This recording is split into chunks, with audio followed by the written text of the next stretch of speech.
Hello to all my story lovers. Welcome back in Storytime channel. Today I'm going to read chapter number 39. Alliances Invited. Taken from the book Wise and Otherwise and written by the great Sudha Murty. Let's go through it. Time and tide wait for no one. This is really true. A quarter of a century ago, we used to attend our friend's wedding. Now we attend their children's wedding. I attend Vani's marriage. Her mother, Vanita, is a friend of mine. I distinctly remember Vanita's own wedding. Her marriage was finalized through an advertisement placed by her father in the matrimonial column of the Hindu.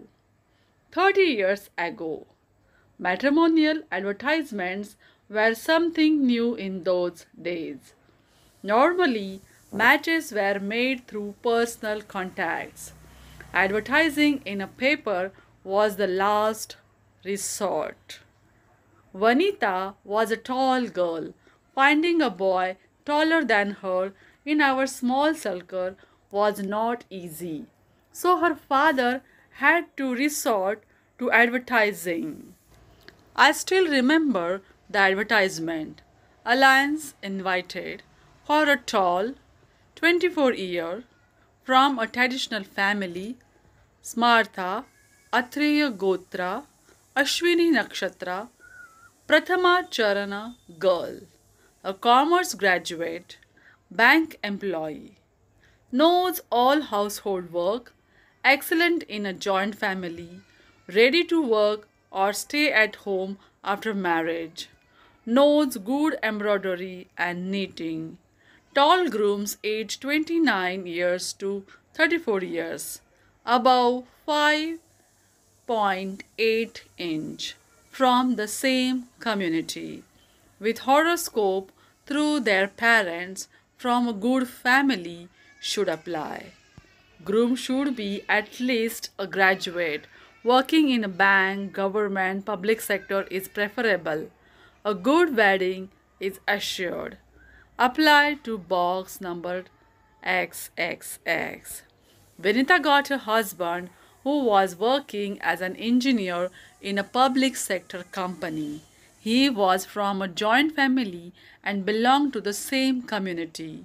Her father-in-law demanded 20 sovereign of gold, 5 silk saris, a suit for the boy, to and fro bus charges for the entire marriage party, and a good 3-day wedding.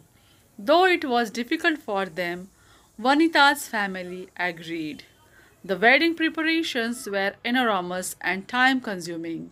As she was the first girl in our group to get married, we too were involved in the preparations. We accompanied her to select saris and jewelry. Elders at home were busy arranging for cooks and varieties of sweets.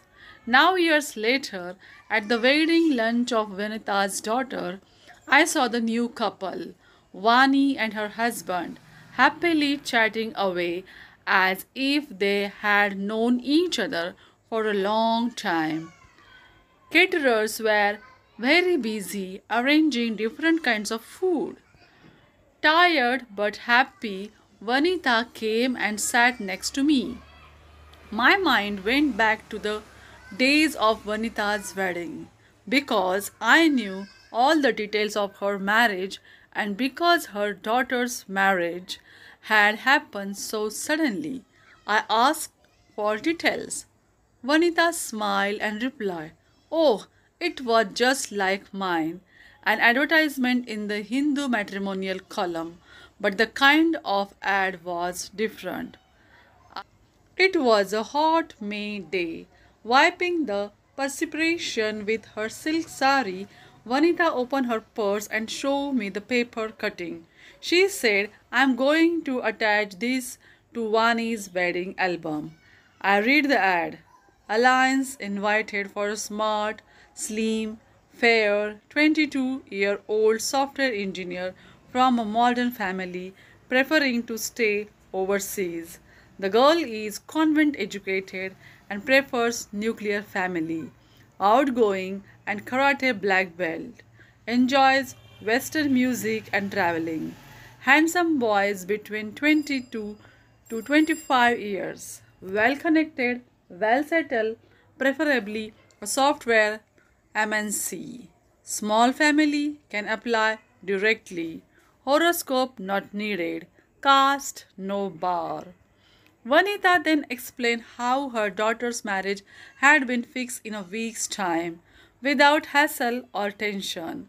Vani received about 100 applications from all over, but only 5 were shortlisted.